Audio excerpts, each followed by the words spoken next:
calling in the National Guard to deal with the, quote,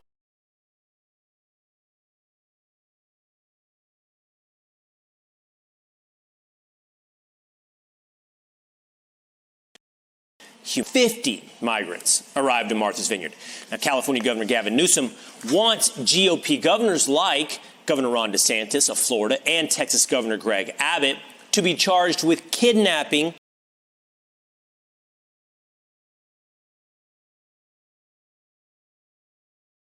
for relocating migrants to liberal cities. So what charges should the federal government face then for secretly transporting illegal immigrants across the country? You know, that's been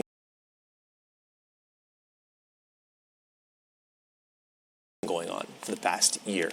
Our next guest exposed the Biden administration's secret migrant flights to his state, former Westchester County, New York executive Rob Astorino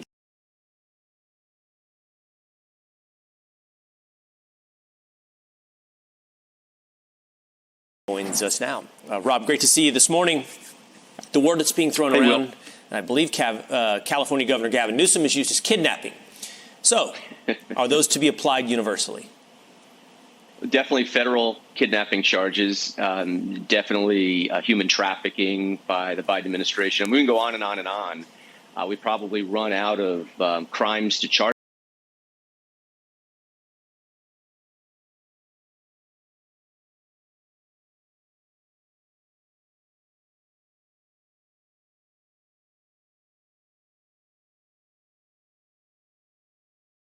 Them with. But I think, I just want to go back to what you guys were talking about before. This is presentism by the progressives, because a year ago when I was talking about this, showed the video of what was happening, they were dead silent. All they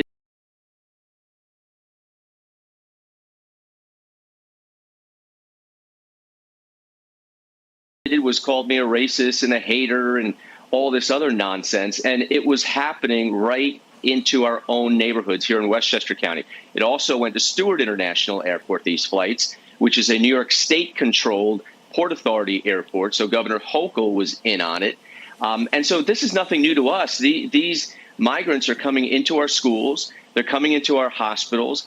They are getting into housing. All these benefits they're already been getting for a year.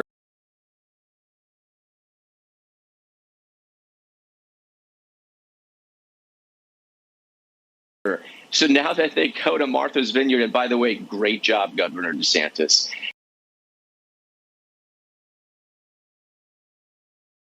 The progressives can't take it, and so now they're going ballistic, which proves two things. One, they admit there's a problem, and two, they are inadequate, they are inept to handle this problem.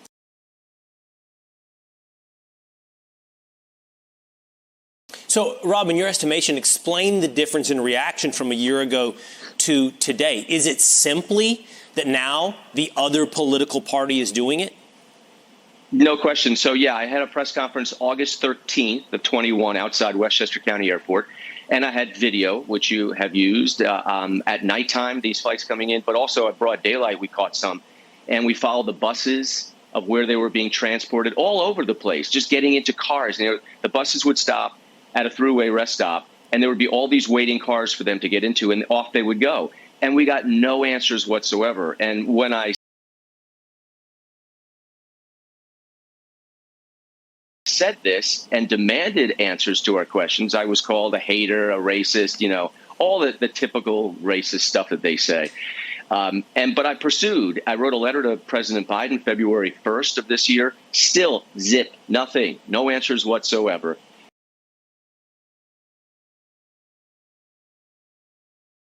I asked the governor of New York to trigger a law here that she has the ability to demand that any person here illegally, any foreign national that comes in here, must register with the state. Actually, it's an alien, it's called in the New York law.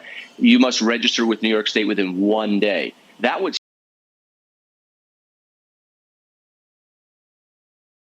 stop it in New York. But of course, she's not doing it because New York's a sanctuary state and city. And the same thing with Mayor Adams in New York City. They've been coming into New York City through Catholic Charities and other non-government organizations for the last year, but not a peep. But now they have to deal with what everyone else on the southern border has to deal with. And It is a massive burden that we're not prepared to do, nor should we. Really quickly, Rob, less than 30 seconds. How do you think it ends up playing politically? There are many on the left that are saying this has backfired on Ron DeSantis. They actually see a victory in this, or at least pretend to see a victory in this fight.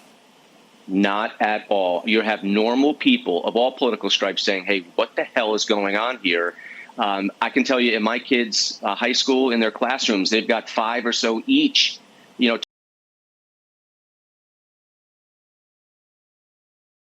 20 new kids in the classroom that don't speak any English. They're getting services. Parents of all stripes are saying enough is enough.